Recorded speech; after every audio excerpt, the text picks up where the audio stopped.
Bon bah, bonjour à tous, Antoine Richeux, donc je suis développeur iOS depuis un peu plus de 6 ans maintenant et je suis heureux de pouvoir participer à CocoHeads côté speaker cette fois-ci. Donc je travaille actuellement à BNP et précédemment j'ai travaillé à SNCF et c'est durant cette mission que j'ai été amené à explorer un peu Swift Macro. Voilà, donc je vais faire un retour d'expérience et tout d'abord je vais vous faire une intro pour vous présenter un peu ce qu'est Swift Macro. Donc voilà, je vais d'abord commencer par qu'est-ce que c'est Swift Macro. Je vais vous en présenter quelques-unes qui sont déjà faites par la communauté GitHub. Et donc je vais vous montrer dans le code comment j'ai construit ma Swift Macro. Donc tout d'abord, Swift Macro, donc ça arrivé avec WWDC 2023 et Swift 5.9. Donc ça permet donc d'étendre du code Swift. Donc pour remplacer du code qu'on répète de manière régulière dans le code, sans valeur ajoutée, ça permet aussi de rajouter une intelligence. Donc au compile time, on peut rajouter une certaine intelligence sur la macro, donc je vous montrerai ça. Et donc il y a deux types de macros, il y a ce qu'ils appellent les freestanding, donc avec les hashtags, et attached avec les arrobas. Donc freestanding, ce serait plutôt quelque chose, donc une macro qui sera littérale, où on viendra l'écrire sur une ligne, ça viendra faire une action sur la ligne en elle-même. Et attach, donc ça, comme son nom l'indique, c'est une macro qu'on va attacher à une structure, un modèle, une classe ou une énumération. Donc entre vous déjà, qui utilise Swift Macro, qui en a déjà utilisé?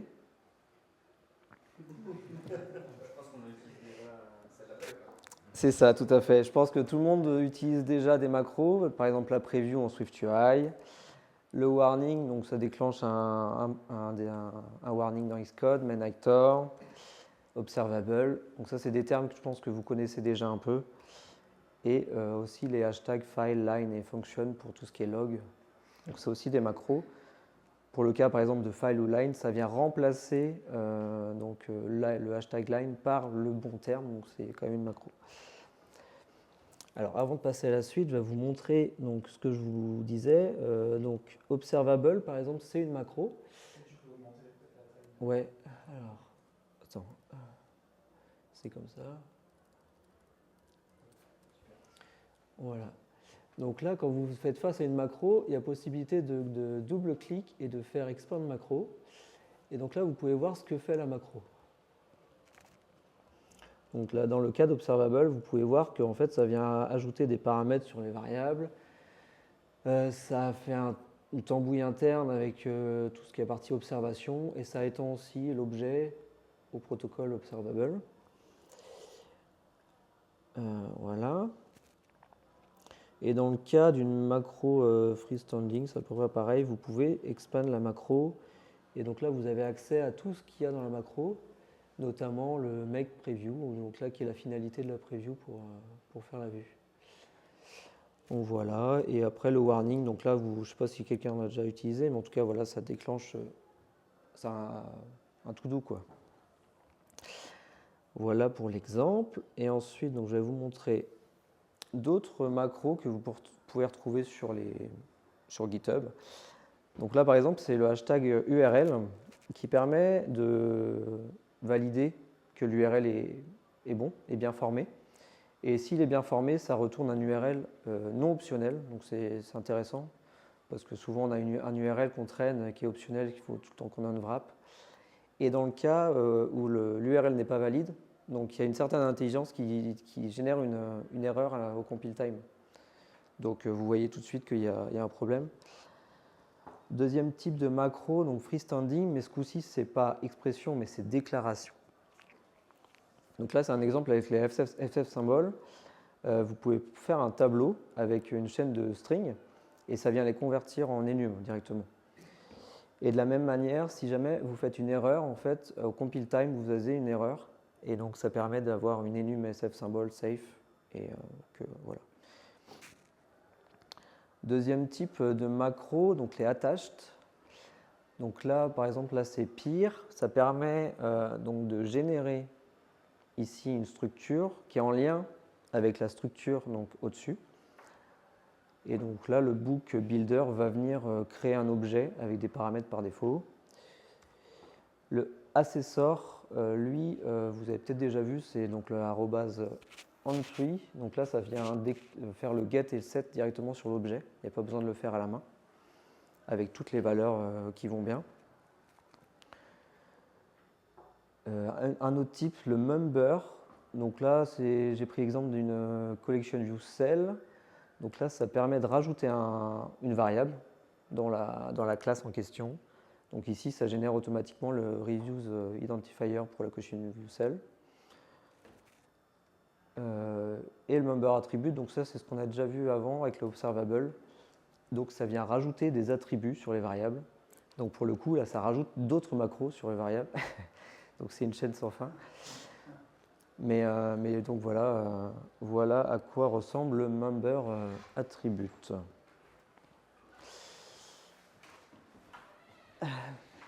Et donc là, comme je vous disais, en fait là c'est des exemples de GitHub. Il en existe déjà beaucoup. Donc si jamais dans votre projet vous avez du code qui se répète, franchement déjà commencez par aller voir sur GitHub.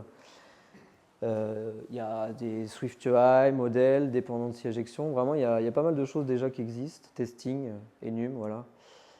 Et du coup, comme vous pouvez le voir, ça permet d'éviter de répéter du code à l'infini, quoi. Voilà ce que je pouvais dire sur la première partie. Donc maintenant, je vais vous parler de mon expérience. Pourquoi je suis venu à fabriquer un Swift macro. Donc à la SNCF, on avait des tests unitaires forcément, donc de type given, when, then, comme on peut retrouver assez régulièrement. Donc là j'ai pris l'exemple d'une bibliothèque où on veut acheter le dernier livre qui est disponible. Quand on a un given, when, then, donc on veut un état initial, donc on veut mettre l'objet en question dans un état bien précis. Et comme vous pouvez le voir, là, j'ai trois livres avec deux informations qui m'intéressent, c'est le titre et la date de sortie. Sauf que pour les autres paramètres, ça ne m'intéresse pas je mets des valeurs par défaut parce que je n'en ai pas besoin. Donc l'idée à la SNCF, qui était déjà en place quand je suis arrivé, c'est qu'ils avaient une variable statique qui permettait de créer une structure par défaut, donc où il y aura un init par défaut, on émettrait seulement les informations qui nous intéressent. Voilà, donc la fonction ressemblait à ça. En fait, on avait un mock data qui venait étendre notre modèle et pour chaque paramètre, chaque variable, on mettait une valeur par défaut. Voilà. Le souci se posait quand ce modèle-là évoluait. On rajoutait une variable ou une entrée, du coup notre mock data était invalide. Il fallait qu'on vienne mettre les valeurs par défaut du nouveau paramètre dans le mock data et par la suite créer le mock data associé au nouveau modèle. Donc c'était très répétitif. Let's go to code. Donc maintenant, voilà, qu'est-ce que je pouvais dire? Je crois que j'ai fait le tour. Voilà. Donc ce qui s'est passé, c'est que par rapport à ce constat, l'avantage avec la SNCF, c'est qu'on avait un backlog technique, on pouvait pousser des sujets techniques. Et moi, je me suis dit, j'en ai un peu marre de toujours répéter les mêmes actions qui ont zéro valeur ajoutée, quoi. Donc pour ça, j'ai commencé à explorer et donc je suis tombé sur le Swift Macro. Alors Swift Macro, comment ça se passe? C'est assez simple à créer. Vous allez dans Xcode, vous faites un new package, parce que du coup, ça crée un SPM. Et donc là, vous avez une entrée Swift Macro. Vous faites suivant. Donc là, vous définissez le nom. Voilà. Et par défaut, donc ça va générer trois fichiers, puis le fichier test. Donc le premier fichier, ça permet de définir en fait qu'est-ce que vous voulez comme Swift macro. Donc par défaut, ils définissent une freestanding expression, là, Strigify. Le deuxième fichier, c'est le main, donc c'est un peu un playground pour tester votre macro. Et ensuite, vous avez donc les structures donc avec les différents protocoles qui permettent de mettre la logique de la macro que vous avez besoin, quoi. Et pour finir, vous avez les tests qui permettent donc de mettre la macro à l'état initial et qu'est-ce que ça fait une fois, étendu, quoi. Voilà. Et donc, je vais lancer le test et je vais mettre un breakpoint ici pour vous montrer un peu à quoi ressemble le code à l'intérieur.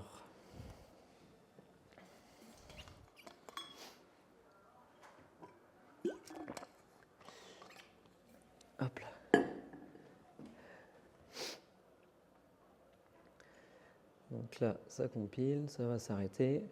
Et donc, je vais faire un PO sur le node. Donc là, vous pouvez voir une certaine syntaxe sympathique, quoi. Donc au début, ça peut un peu effrayer, quoi. Quand on arrive là-dedans, on dit mais c'est quoi ces termes, je ne comprends rien. Donc je vais vous montrer, je reviens à ma présentation. Donc là, en fait, je vous ai mis à gauche l'exemple par défaut, Stringify, et donc la partie droite qui est du Swift Syntax AST. En fait, ça va venir créer un nœud pour chaque entrée que Xcode va voir. Donc au début, donc le pound, en fait, c'est le hashtag tout simplement. Le Stringify, ça va être la chaîne tout de suite après. Et ensuite, il va venir en fait décomposer la ligne en entière, donc avec le A, avec le plus, avec le B. Et en fait, c'est ces informations-là que vous allez aller chercher dans votre code pour faire la logique. Voilà. Maintenant, si je reviens donc à ce que je voulais faire, donc à la SNCF, voilà, c'est là. Donc moi, ce que je voulais faire à la SNCF, donc je vais prendre, donc là, ce que je veux faire en gros, par exemple, là, je vais prendre le premier cas, c'est l'enum. Ce que je veux, c'est que le @mocdata, par défaut, prenne par exemple la première case pour avoir une valeur par défaut. Donc, de la même manière, je vais mettre un breakpoint ici et je vais lancer les tests. Donc là, j'ai une test sur l'enum, je relance. Donc là, c'est plus node, mais c'est attached, du coup, parce que c'est attaché à la structure. Et donc là, vous pouvez voir, c'est pareil du AST. Donc de la même manière, je vais vous montrer de manière décomposée.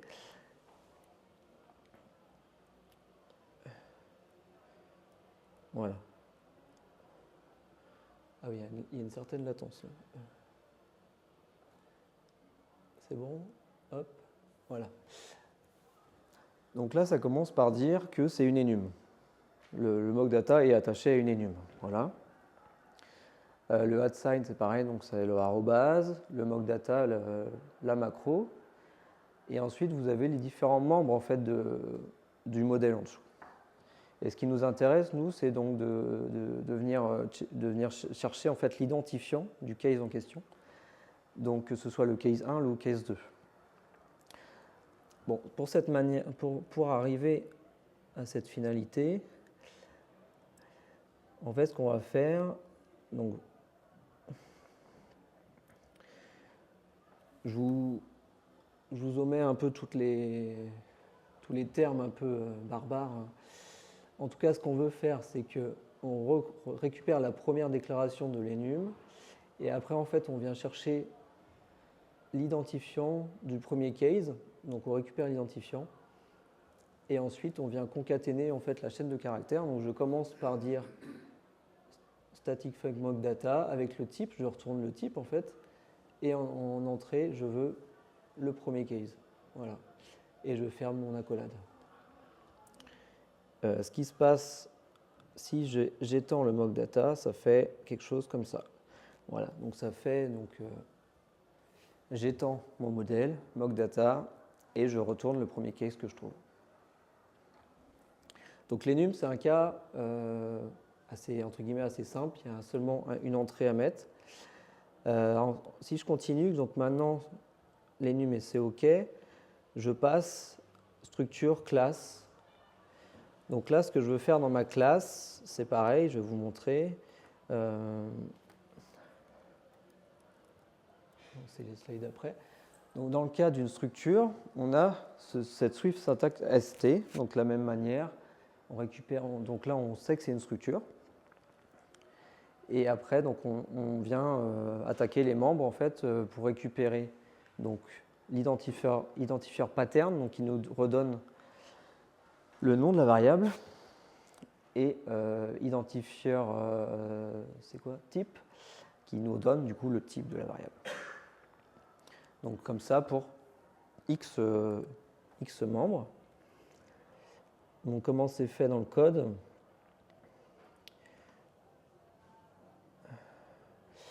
Donc de la même manière que pour les nums, je commence par déclarer ma première chaîne de caractères, donc static func mock data, donc la première ligne.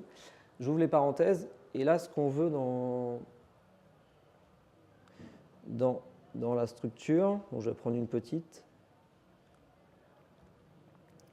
En fait, ce qu'on veut, c'est qu'entre nos parenthèses, on ait le nom, le type et une valeur par défaut. Donc comment c'est fait? Donc là, je fais un zip en fait sur le nom des variables, le type, et en fait, je viens concaténer le nom, le type et une valeur par défaut. La valeur par défaut, c'est défini ici. Donc avec ce Swift macro, il nous retourne c'est quoi le type de la syntaxe. Donc en fait, si c'est un array, je retourne un tableau vide.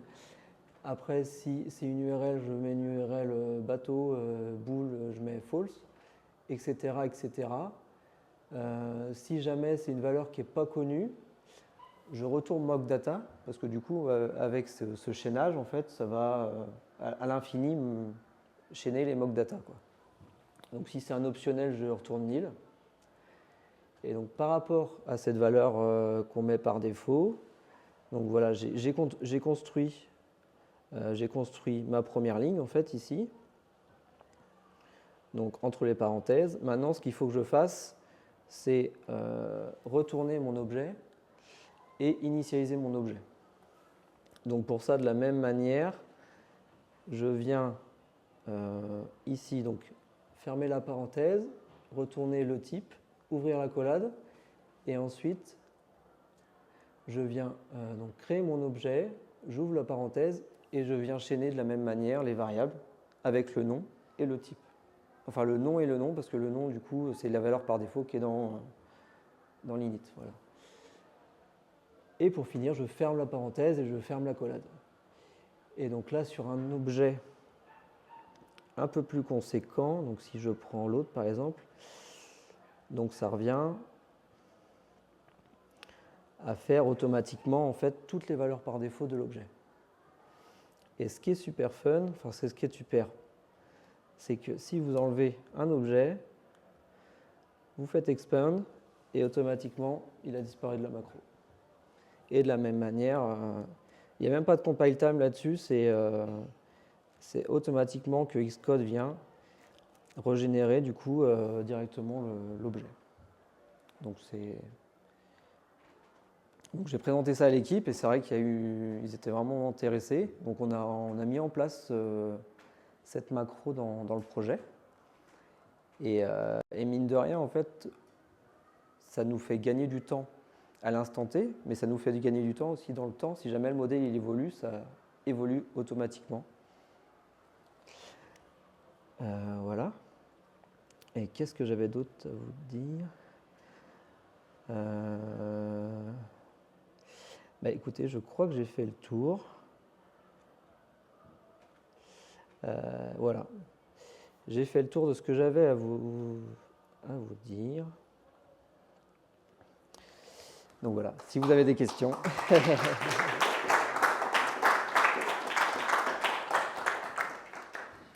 Ouais. Là, par exemple, je prends juste ton use case. Quelle est la valeur ajoutée, on va dire, en temps, je sais pas, de compilation ou par rapport à sourcerie? Si tu prends quelque chose qui est, je sais pas si tu connais sourcerie, Ouais. qui peut faire des, je sais plus, sur des protocoles ou des trucs comme ça et qui te génère des mocks. Alors, Ouais. je ne sais plus exactement si c'est aussi bien fait que ça, mais ça marchait pas mal. Et il me semble qu'on le lance à la main, il me semble, la génération. Et du coup, ça génère des fichiers qui sont guidés, en fait. Ouais. Et c'est pas rebuild. En fait, comment ça se passe la compilation de ça? Est-ce que c'est coûteux? Parce que tu dois être sur un gros projet, j'imagine, avec plein de mocks, avec plein de trucs. Est-ce que ça a un coût? Performance, tu veux dire? Ouais. Enfin, quand tu Xcode, est-ce que c'est pas la mort, tu vois? Est-ce Ah. que si tu changes de branche d'un seul coup, tu as besoin d'aller chercher un café ou...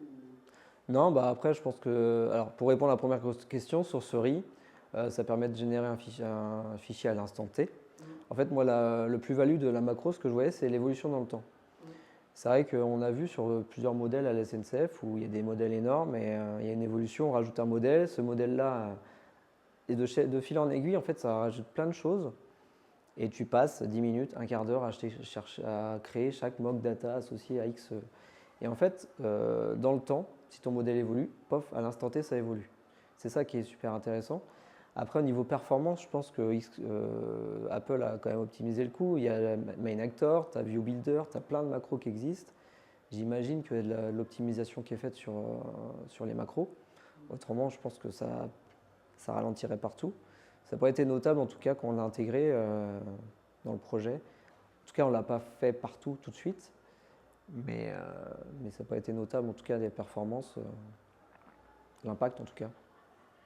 Voilà. Ouais. Bah, c'était un sujet intéressant à creuser, hein, franchement. Tu piquais un peu au début. Bah, au début, c'était un peu du chinois, quoi. Avec l'AST, là, je comprenais rien.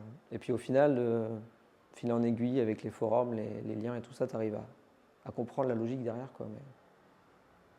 Ouais. Du coup, dans ce que donc merci pour ta super presse. Pas de problème. À un moment, tu utilises Mockdata dans un default, Ouais. ce qui est super intelligent. Mais je me demande s'il y a un moyen de tester la performance à la macro, par exemple, pour pouvoir appeler Mockdata. Et du coup, follow-up question, mais juste une autre question un peu liée, c'est qu'est-ce qui se passe si ça build pas? Donc si tu ne te conformes pas à Mockdata, quand ta macro ne build pas, il se passe quoi? Bonne question. Bah, tu vois, je vais te montrer en live. Là, si je reprends mon exemple et que par exemple, mon chapter, il conforme pas à Mockdata, là, ça va me mettre une erreur en fait. C'est pas cette erreur-là d'ailleurs. L'erreur, elle est logique, mais ce qui m'intéressait, c'était de savoir si c'était compliqué à trouver l'origine. Ouais, effectivement. Là, c'est pas la bonne erreur, mais en tout cas, quand j'avais fait le test, c'était quand même assez explicite. Je sais pas si je vais. Ouais.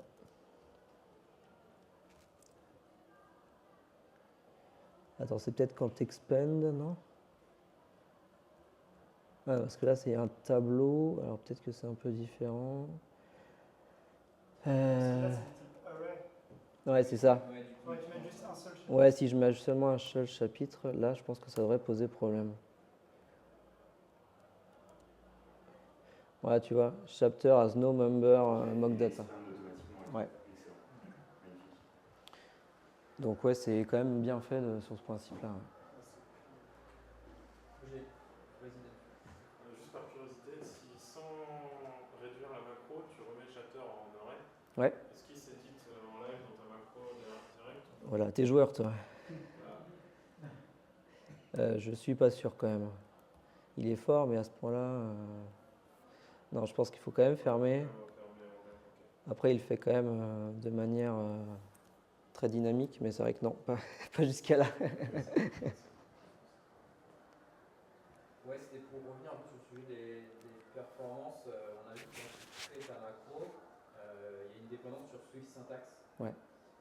Et du coup, ça veut dire que si tu es dans un projet où tu n'as pas encore Swift syntax en dépendance, bah, tu vas l'ajouter forcément. Ouais. Et j'avais vu pas mal de gens se plaindre de ça, que ça rajoutait un temps de compilation à leur projet. Je ne sais pas où on en est là-dessus, s'il y a un impact. Si tu l'as déjà, comme dépendance, tu t'en fiches parce que tu es déjà là. Non, c'est vrai que bah, niveau performance, je te dis, je l'ai intégré 2 mois avant de finir ma mission, donc c'était vraiment le début. Est-ce que Swiss Syntax, c'était peut-être déjà une Non. dépendance de votre projet? Non. Non. Donc après, effectivement, niveau performance, je ne saurais pas te dire. Mais c'est vrai que je me dis quand même, il y a des macros partout. S'il y a un problème avec ça, Apple, ils sont un peu dans la panade. Ouais. Et celles d'Apple, à mon avis, elles sont déjà Optimisées. Tu vois. Ouais. T'as pas Ouais. de Swiss Syntax pour les faire tourner. Tu vois. Ok. Non, mais ça peut être à voir dans un gros projet. Effectivement, là, dans un projet, je sais pas tout le détail, mais en tout cas, les équipes s'appellent beaucoup de. Ah ouais? D'accord. Bon, bah tu vois, je savais pas. On attend la date d'Apple d'ici, une nouvelle version fiscale. Ok. Ouais, peut-être qu'un jour, ça se sera intégré plus ou moins avec Cloud. Tu n'auras plus besoin de tirer une dépendance Swiss Syntax. Tu seras capable de créer des macros sans cette dépendance. Ouais, Je sais pas. Surtout pas encore très optimisé. Peut-être. Parce que du coup, c'est des macros que tu attaches comme ça au modèle ou c'est quel type de macro? Tu sais pas? Je sais pas. Je peux pas te dire à partir du moment où ils ont mis la dépendance, ils ont mis dedans, effectivement. Ah ouais. On s'en a rendu compte un peu après, sur la CI et sur plein de trucs. Ok. Si tu l'as recompilé à chaque fois, il y a peut-être moyen de la mettre en statique. Ah oui, tu veux dire intégrer Swiss Syntax sous forme d'unité statique, compiler. Ouais, je sais pas si c'est possible. Ok. Effectivement, la partie performance, ça, je botte en tout, je sais pas trop. Ouais. Dernière petite question, enfin, peut-être pas, mais au début, quand tu as montré ta fonction mock qui permettait de construire l'objet, Ouais. tu pouvais choisir des paramètres, genre la date, le nom. Et ça, tu l'as perdu avec ta macro. Est-ce qu'il y a moyen de mettre des paramètres dans ta macro pour pouvoir peut-être mettre des paramètres par défaut que tu as décidé toi-même? En fait, là, par exemple, si tu déclares un book, tu dis je veux le mock data. Et par exemple, si tu veux seulement éditer le title, en fait, tu fais seulement le title comme ça. Ah, tu peux redéployer la data. La quoi? La macro, tu peux la redéployer du coup? Ouais. En fait, tu as des valeurs par défaut sur chaque variable. Ah oui, d'accord. Et du coup, tu peux la surcharger comme tu veux, quoi. Ok, Ouais, c'est le même initialiseur qu'avant. en fait, c'est exactement la même fonction qu'avant. Ouais, c'est la même fonction. La seule chose, c'est qu'elle est générée automatiquement, quoi. Et du coup, pour revenir à la question que j'ai, est-ce que tu peux mettre des paramètres à ta macro? Alors, c'est possible. J'ai vu des macros, par exemple, qui créent un init et en paramètres, ils mettaient si c'était privé ou public, par exemple. Tu peux surcharger la macro. Tu peux mettre des paramètres dans les attached, là. Ça ferait du truc comme ça. Tu peux même mettre... je sais que j'ai vu des macros comme ça, là, où tu peux mettre entre parenthèses des paramètres. Et ces paramètres-là, tu peux les récupérer dans ton extension.